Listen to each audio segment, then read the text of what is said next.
Tetelestai here, April 15th, 2021, and this is going to be the Proof Series Part 2, Forbidden Secrets Part 2, by Jonathan Gray.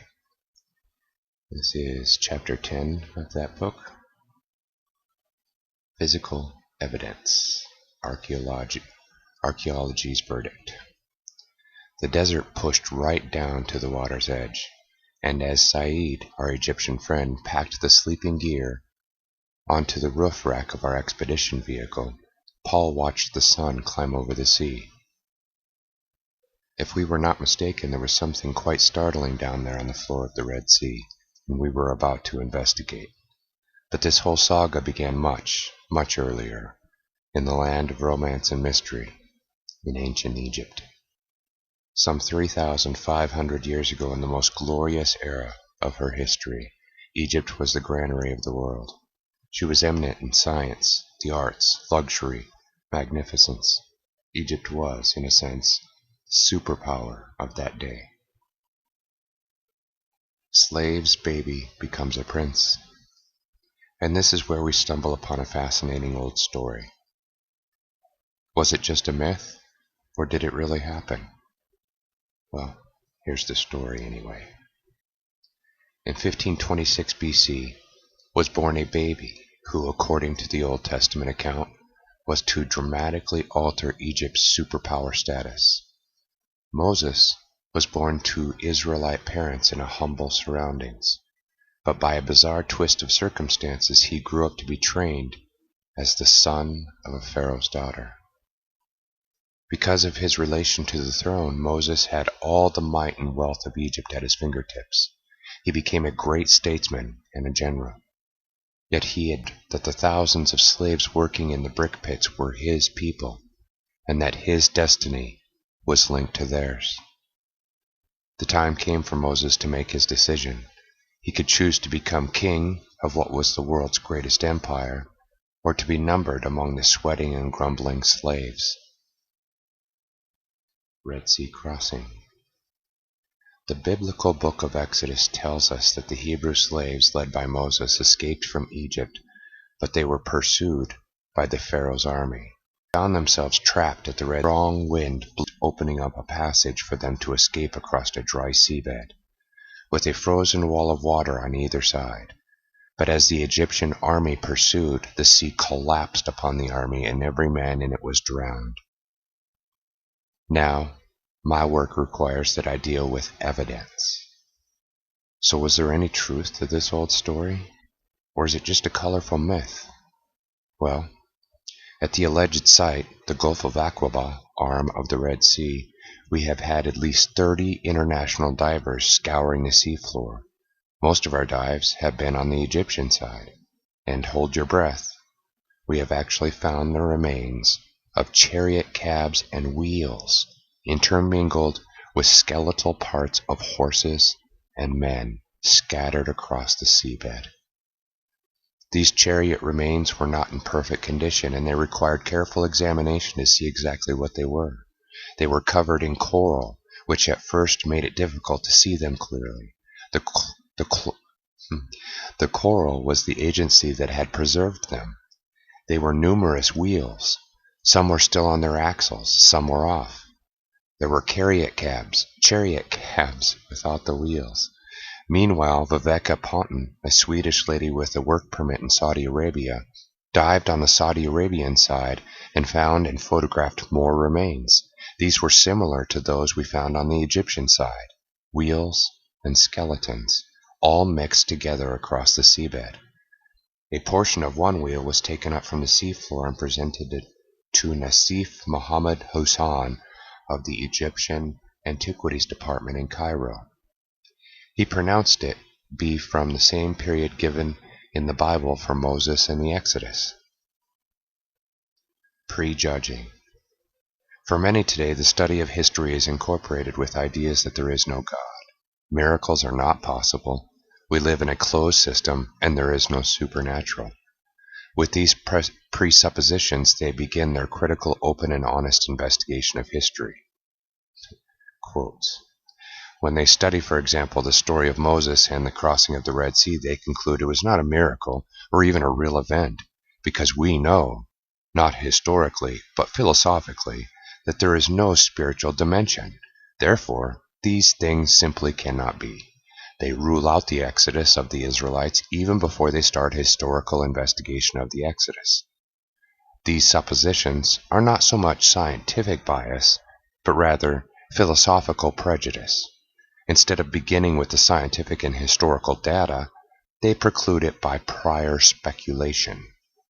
But now, we have seen physical evidence to convince any unbiased thinking person that the Bible is real history. Why introduce the Bible?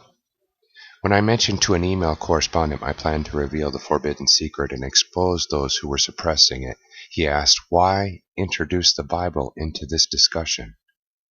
This was my answer. As an experienced hands-on archaeologist, I have learned A, to ignore the biblical writings is to deprive oneself of a valuable source of information, and B, an amazing 3,800 times the Bible claims to offer vital intelligence data beyond what man can discover on his own. So, would not common sense suggest we at least investigate it? One might as well admit it, the real truth concerning our topic will never be found in the opinions of the present world system. The best it can offer is the convenience of thousands of people blundering in and out of theories as through a revolving door. It is also a fact that if you do not start with the right premise, there is no way you can come up with the right answer. Now let me share with you a trade secret. When we decided to take the Bible's myths literally, our archaeological teams began discovering ancient remains that others had been missing. Its clues gave us an outcome more solid than we expected. We also found within it long-forgotten scientific secrets. I now believe it will throw some light on our present topic, the forbidden secret. But first, let's do some more tests on its accuracy. Crossing the Jordan River. I love skeptics. I was one. And I loved the man who smirked as he said, "So you've confirmed one story. But what about this? The Bible says that after the Exodus, the Hebrews came in to cross the Jordan River. It was flood time, but that river, in flood, mind you, suddenly dried up so they could cross over. A tall tale if there ever was one. Impossible." You would have to agree that's quite a story. Well, let's see how you'll wriggle out of that, he chuckled. As it turns out, there's something interesting about the geography of that area. 16 miles upstream from Jericho, there's a place called Damiah. The site, known as Adam in biblical incident, at that spot, the limestone cliffs rise hundreds of feet high, forming a deep, narrow gorge through which the stream flows very rapidly, especially at the season of the floods. Due to erosion or earth tremors, the cliffs at this point sometimes collapse, completely blocking the river with a natural dam.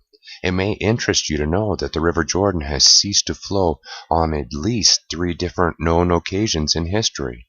These were 1267 AD, 1907, and 1927.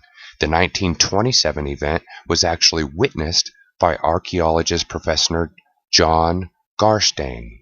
Newspapers reported that the waters from the upper stream were blocked for 21 hours, so that many people crossed and recrossed the Jordan on foot. Stopping the river flow for the Israelites to cross over was really a miracle of timing. Could not the Creator control of the laws of nature he created?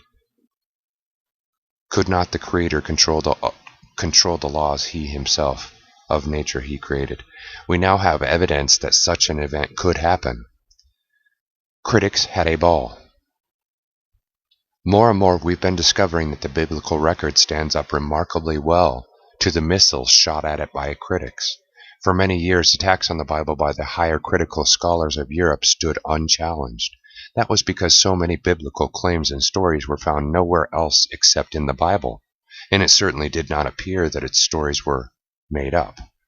For example, the Bible mentioned a nation called Hittites, but they were unknown to history, so critics could boldly claim without fear of being proven wrong that the Hittites simply had not existed, that those stories were fable and legend. But then, in 1879, A.H. Sayce with W. Knight identified strange hieroglyphic inscriptions found in northern Syria and Anatolia as monuments of the long-lost Hittites.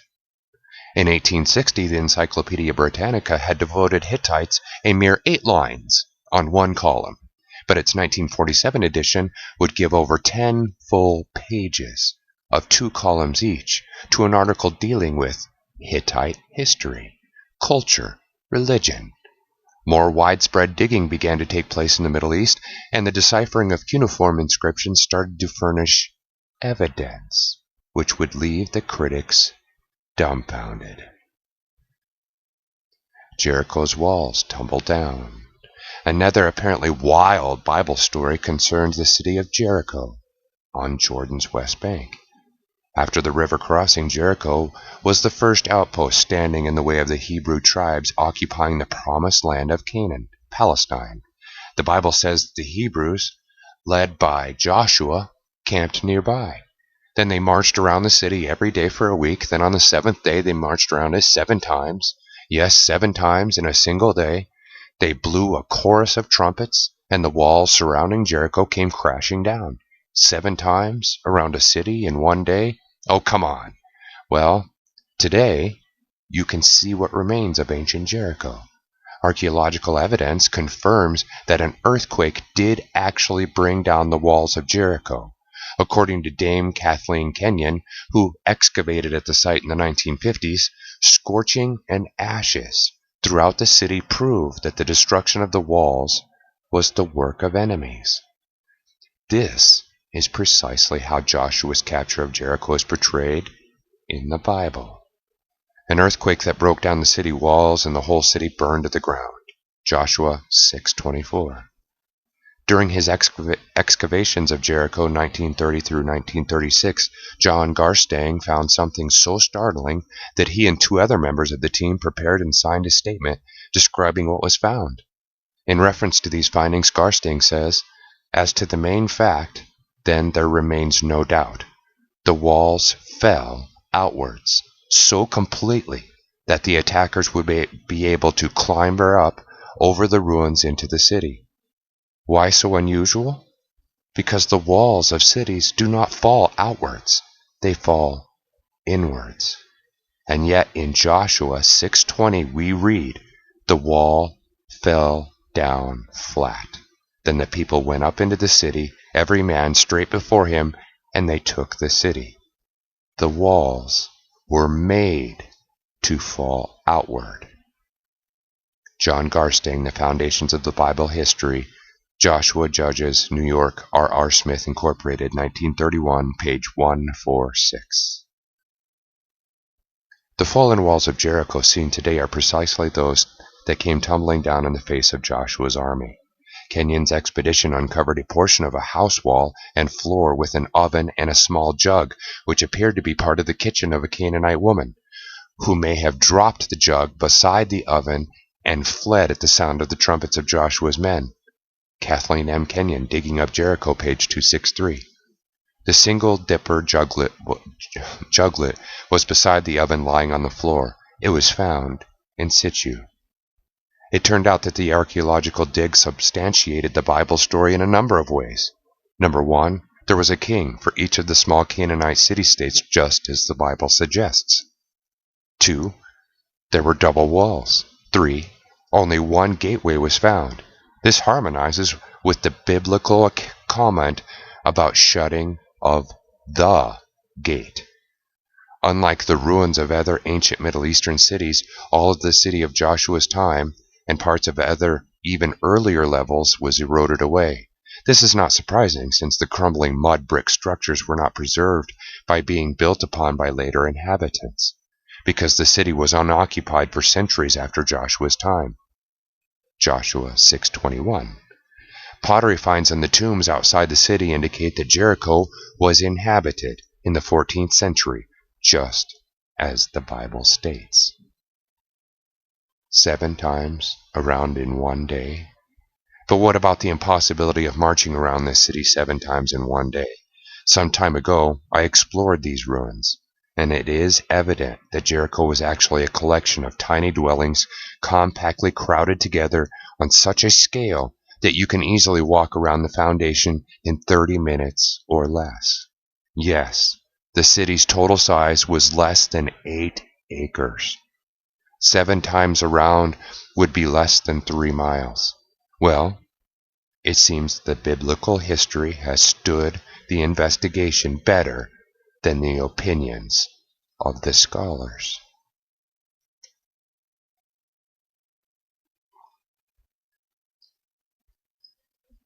14th century date for conquest of Canaan. While some critical scholars have been fond of saying there was no Hebrew or Israelite exodus, there have been others who did accept such an event, but rejected the biblical dating of 1400 BC. They prefer to place the Hebrew exodus and the subsequent conquest of Canaan at about late 1200 BC. So who was right?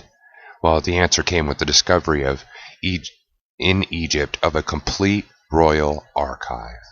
This comprises hundreds of official letters received by the Egyptian kings Amenhotep III and IV from their Palestinian and Syrian vassals. Known as the Amarna letters, these documents prove Egypt was politically weak in the 14th century BC, the very time which the Bible claims the Hebrews were invading Palestine or Canaan. Some of these letters come from the king of Jerusalem, Abdu-Kepa, a Hittite. He pleads for weapons and soldiers from Egypt to defend his city from the invading Haburu. He writes that the Haburu have already taken over great parts of the country and that they threaten to overrun the whole land. So what do we have here but a description of the Hebrew conquest of Canaan as the Canaanites saw it? And now we've stumbled over evidence that the Hebrews were already in Canaan in the 13th century BC, long before the time claimed by critical scholars. The Egyptian pharaohs frequently erected monuments in the form of high stone pillars to commemorate their victories and political successes. One such stela set up by Pharaoh Merneptah mentions Israel as a people he had defeated in a battle of one of his Palestine campaigns. This bears witness to the existence of the Israelites in Palestine in the 13th century, just as the Old Testament says. Archaeology furnishes evidence, biblical persons, places, and events. As noted earlier, because so many names and events were known only from the Bible, these were blasted by critics as pure myth and speculation. But now archaeology has turned the whole situation around. Here's a sampling from the almost countless examples. Pharaoh Shishnak's Palestinian campaign in the 5th year of King Rehoboam, a fragment of his victory monument at Megiddo, confirms the biblical account, 1 Kings 14:25 and 26.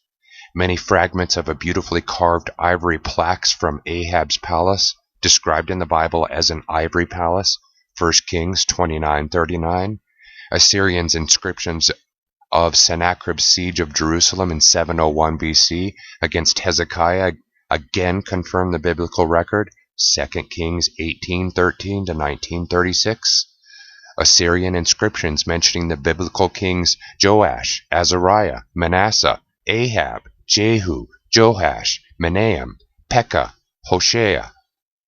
Babylonian receipts confirming the exile and food rations of Judah's king Jehoiakim. 2 Kings 24:8-15, Jeremiah 52:30-34.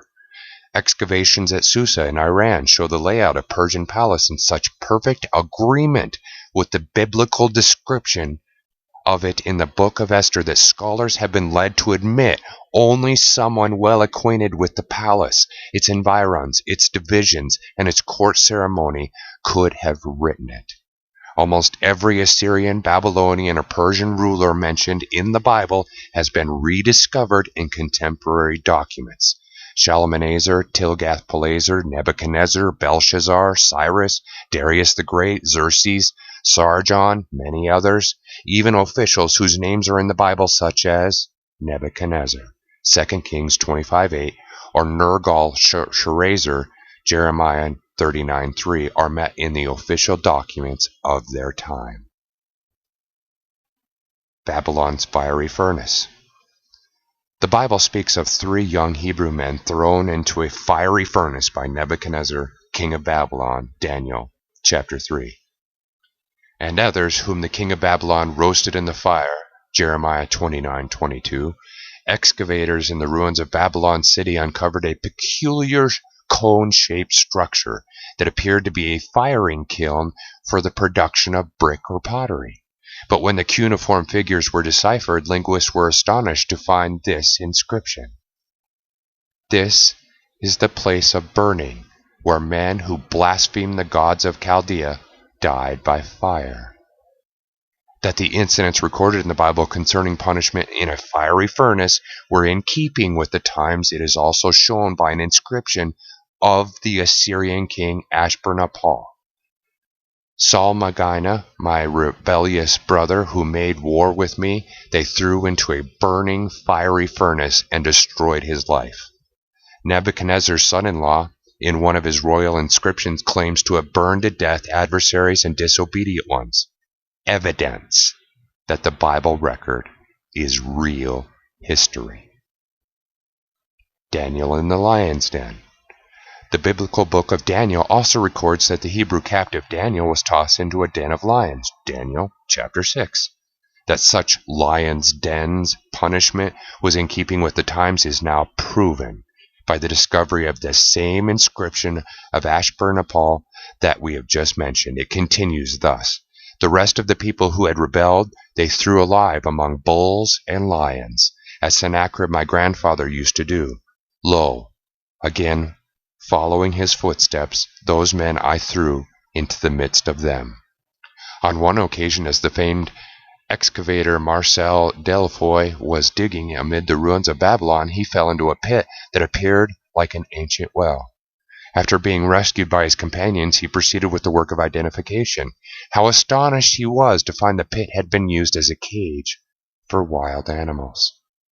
And upon the curb was this inscription: "The place of execution, where men who angered the king died, torn by wild animals." Nebuchadnezzar was Babylon's great builder.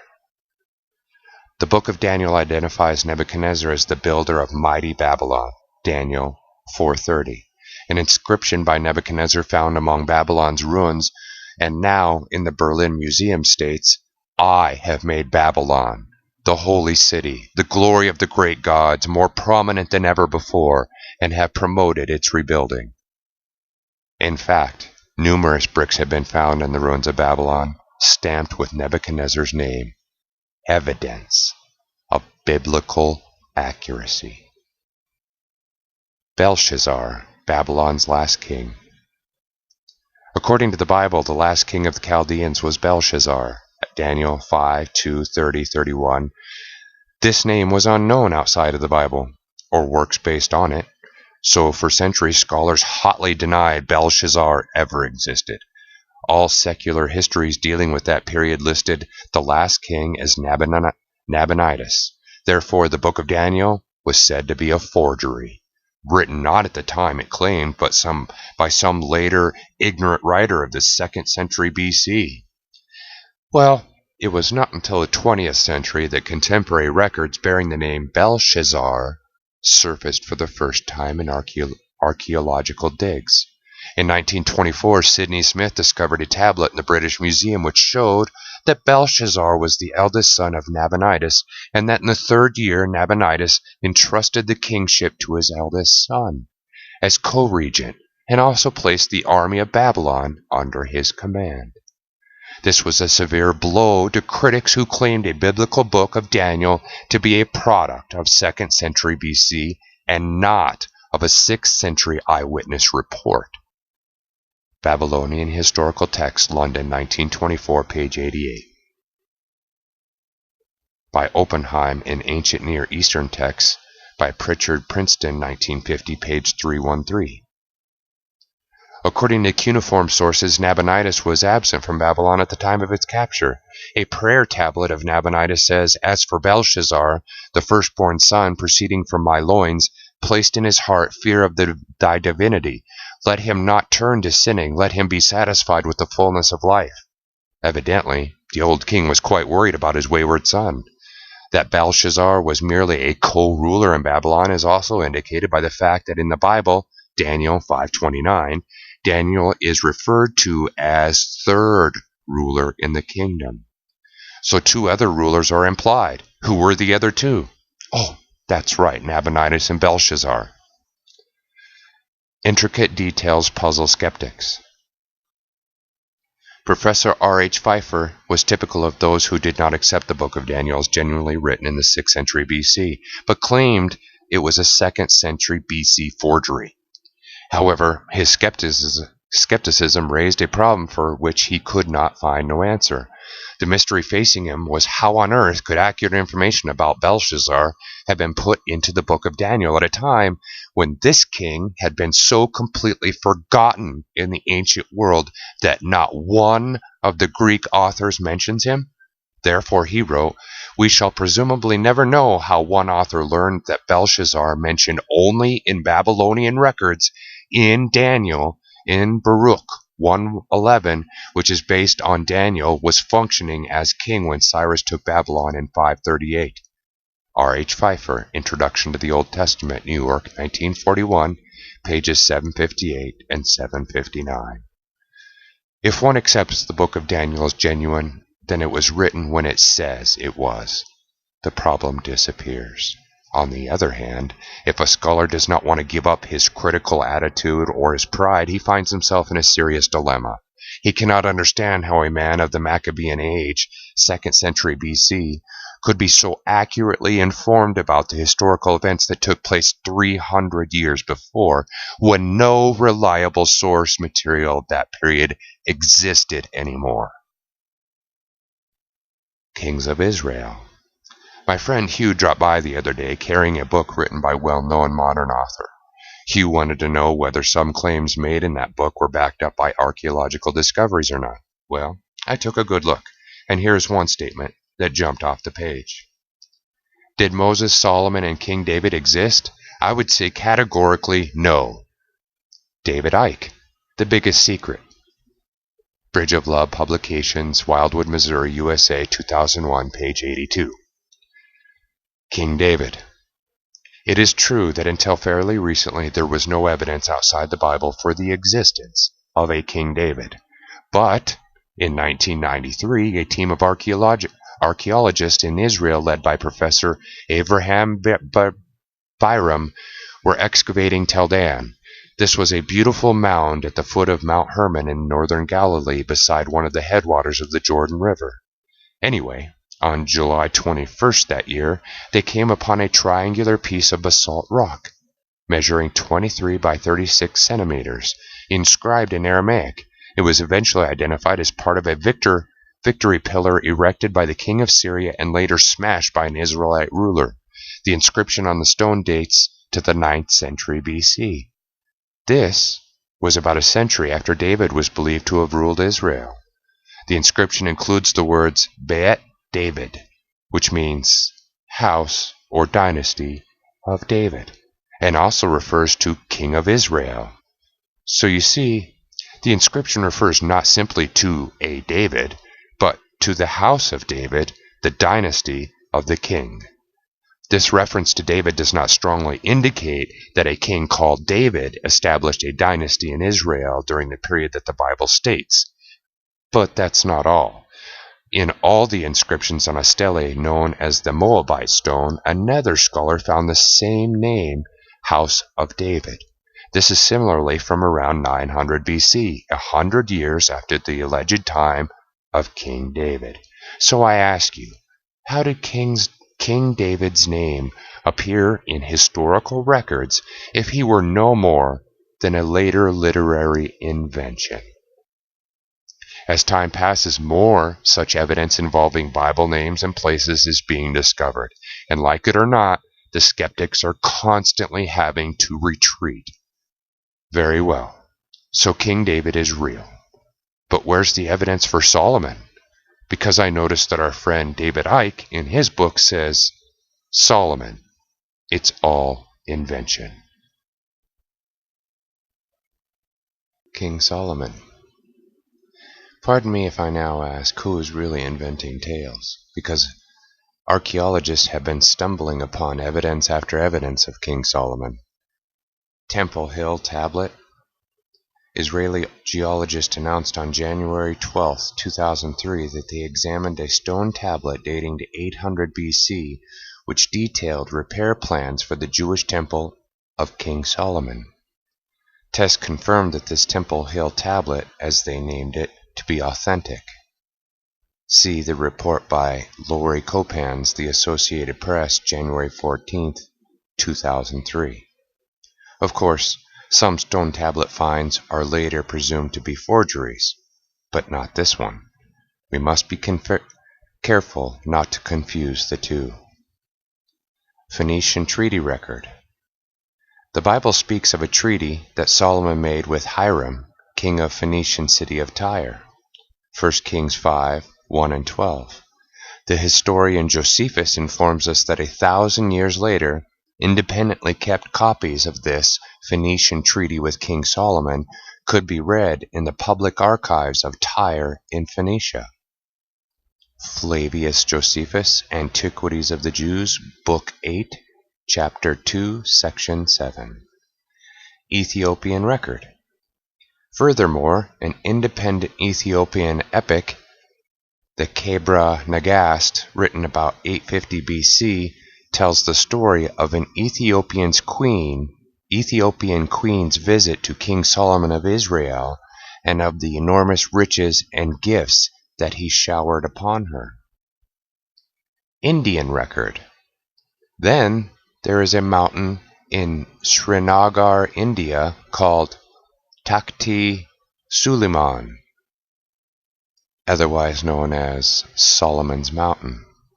Very strange, don't you think, that a mountain in India's highlands should be named after a Hebrew king? Except that an ancient tradition declares that King Solomon came there and arranged for the construction of the temple on the summit. Red Sea Inscription. In 1984, a commemorative pillar was found on the eastern shore of the Gulf of Aqaba, close to the chariot remains on the seabed. It bore an inscription in ancient archaic Hebrew: Misraim, Egypt; Solomon, Edom; Death, Pharaoh, Moses, and Yahweh. Was this erected by King Solomon to mark the Israelite crossing of the sea? Of course, I will still respect the critic's right to that Solomon never existed. You can't take the Bible literally. Here is some more evidence. The Bible says, after the deluge, or the global flood, the human race divided into 3 families. Genesis 9:19. Science confirms all mankind had stemmed from one origin in 3 main branches. Royal Anthropological Institute Journal. The Bible says this physical division of mankind took place during a forescattering 5 generations after the flood. Genesis 10:22 through 25. Science confirms. National genealogies show a unity until the 5th post-flood generation, then they diverge. Meticulously kept pagan, Irish, Anglo-Saxon, Norwegian, Danish, and Iceland royal genealogies. The Bible says customs are described concerning the duty of a childless wife, precedence of an oral will, giving up inheritance by barter, inheritance titles inscribed on dolls. Genesis 16:1 through 4, 27:1 through 33, 25, 29 through 34, and chapter 31. Science confirms. These customs fit no other period of ancient history, 1911 through 1750 BC, and were later forgotten, indicating that they were written by persons familiar with those events. Code of Hammurabi and Nuzi texts prove these customs were unique to that period. The Bible says Jerusalem's original name was Salem, Genesis 14:18. Science confirmed by one of the Ebla tablets circa 2000 BC. The Bible says 5 Jordan Plain cities were Sodom, Gomorrah, Admah, Zeboam, Bela or Zoar, and the king of Gomorrah was Bersha, circa 2000 BC, Genesis 14:2. Science confirms 5 Jordan Plain cities were in the same order Sodom, Gomorrah, Admah, Zeboam, Bela or Zoar, and the king of Gomorrah was Bersha, Edla tablet number 1860. The Bible says burning sulfur balls from the sky turned 5 Jordan Plain cities to ash, 1893 BC, Genesis chapter 19. Science confirms 5 sites turned totally to ash, peppered with sulfur balls, have been discovered on the Jordan Plain. The Weapon the Globalists Fear, chapter 14. The Bible says the price of slaves in 1728 BC. Joseph was sold for 20 shekels of silver, Genesis 37:28. Science confirms matches the price of slaves during 18th and 19th century BC in the Mari texts. By the 8th century BC, the price was 50 to 60 shekels, and by the 5th century BC, it was 90 to 120 shekels. The Bible says in Egypt, 7 years of plenty were followed by 7 years of famine, 1715 BC, Genesis 41:29 and 30. Science confirms Egyptian inscription tells of a 7-year famine, 7 years of plenty, rock inscription, Sahel, before First Cataract. The Bible says the Hebrew people in Egypt were placed under bondage of physical labor, 1470 BC, Exodus chapter 1. Science confirms Egyptian monuments depict people called Aparu or Haburu or Habiri doing manual labor during the reign of Thutmose III, 1400s BC. Well, I think you get the picture. The parade of archaeological discoveries revealing the Bible to be accurate history just goes on and on and on. So does anyone still dare tell us it's just a myth or allegory? Yeah, and I'm the Tooth Fairy. Critics jumped the gun. A serious anti-Bible campaign got off the ground in the 1800s. When Darwin postulated random evolution, many of his contemporaries, turned off by a hypocritical church, jumped down the bandwagon, believing they had been given an out from the belief in a creator. Predictably, it wasn't long before the Bible was placed under the microscope and found to be inaccurate, mythical, or allegorical. Some critics deemed the Bible writers totally uninformed, foolishly imagining things that did not exist. And so many, acting with woefully incomplete information, rushed into judgment. At that time, there was virtually no modern archaeology to test their assertions. What the critics did not expect was that hundreds of later historical and archaeological discoveries would support the Bible's astounding accuracy, and often in minute detail. Now we have the evidence that the people, places, events they wrote about were indeed real. From my first-hand experience as a field archaeologist leading or participating over the years in at least 25 hands-on expeditions, here's the bottom line. Beyond reasonable doubt, the Bible is better informed than the critics. The historical setting is true to fact, and the events described did really happen. Nelson Glueck, one of the world's most eminent Middle Eastern archaeologists, would tell you much the same. It may be stated categorically that no archaeological discovery has ever controverted a biblical reference. Nelson Glueck, Rivers in the Desert, History of Negev, Jewish Publication, Society of America, page 31. Confronted with the evidence, the myth charge has failed. It seems we need to update our opinions. I submit to you that the authority of the Bible as literal history is substantiated not by academics in their ivory towers, but by hands-on archaeologists who follow the book's directions and find physical remains from the mentioned events. Actionable proof in real life. A small boy was sitting on a park bench exclaiming excitedly, "Wow, that's fantastic!" A learned gentleman, a skeptic, approached. "Well, son, what are you so excited about?" "Oh, sir, I'm reading how God made the waters of the Red Sea stand up and let all the Israelites cross on dry land, and then when the 600 Egyptian soldiers in their horses and chariots tried to follow them, God let the waters go back to normal and drown them all." "Oh, come now, son," said the man pontifically. "The Bible is mistaken. It wasn't the Red Sea, but the Reed Sea, and it's only 6 inches deep. When it says they walked on dry land, that means the water was only ankle deep." And having set the boy straight, he continued on his way, only to hear, "Wow, that's awesome!" So he turned back and asked the boy, "What are you carrying on about now?" "Isn't God great?" answered the boy. "He managed to drown all 600 soldiers and their horses and chariots in only 6 inches of water." Now we come to the acid test. If you want to discredit the Bible, I'll now show you precisely how to do it.